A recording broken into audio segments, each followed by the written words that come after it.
Hi, how not to exaggerate our exaggeration or extremities. When you go to the extremely, when you are too stressed, it's easy to go to the extremes, you know.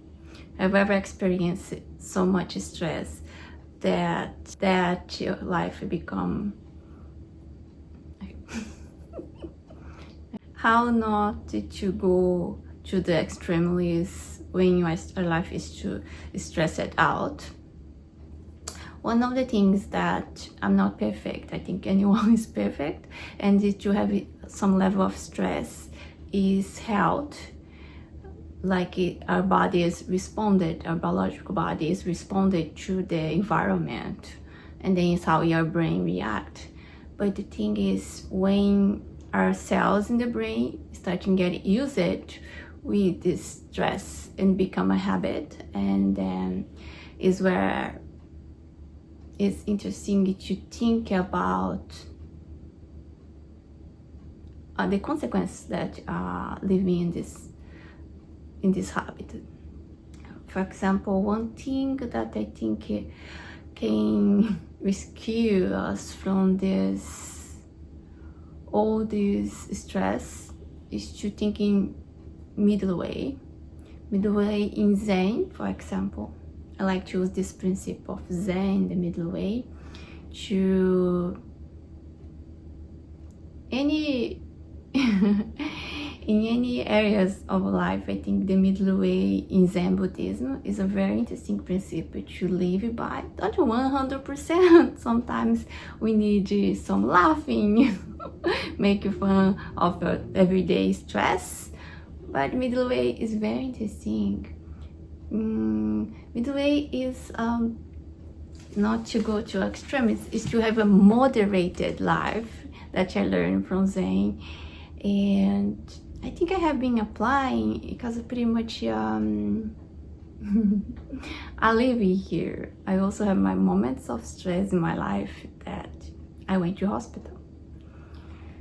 Yes, it aggravated. And then I was young, I was in my 20s. I'm not going to go to the details today about that, but I like to talk about living the middle way. I think I learned my lessons as I was living here. And the middle way means not to drink too much, not to eat too much, moderating our way of thinking, moderating our addictions. Sometimes it's really hard because if it's addiction, we need to create renew the cells in the body to do a kind of neuroplasticity. But middle way point us to live, hey, it's like a measurement, not to be in control, but it's that, hey, I think I'm exaggerating here. Hey, I think I'm exaggerating there. Hey, my behavior is not being held, not only for myself, but for my environment, to others. And the middle way can be, the principle of middle way in Zen-Buddhism can be applied to many areas in our lives. Yes, I think it's level for me. Some people are more biological set up to have some certain points of cognition, or maybe they are raised in an environment that maybe people feel more aware.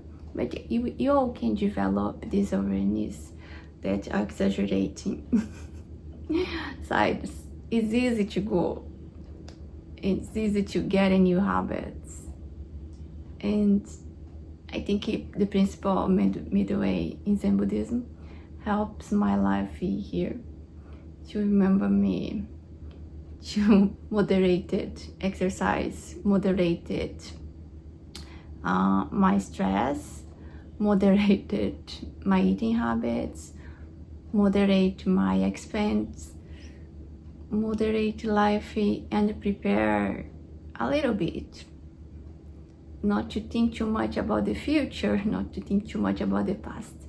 And also sometimes if you live all the time in the present moment, I believe for my life that you need to moderate between past, present, and future. How about you? How do you use the principle of middle way? Doesn't need to be Zen-Buddhism. There is always moderation also from other teachings, other wisdom from other religions, and for other areas in your life, in medicine, you live in moderation. How do you want to apply the principle of middle way? That I like to talk here.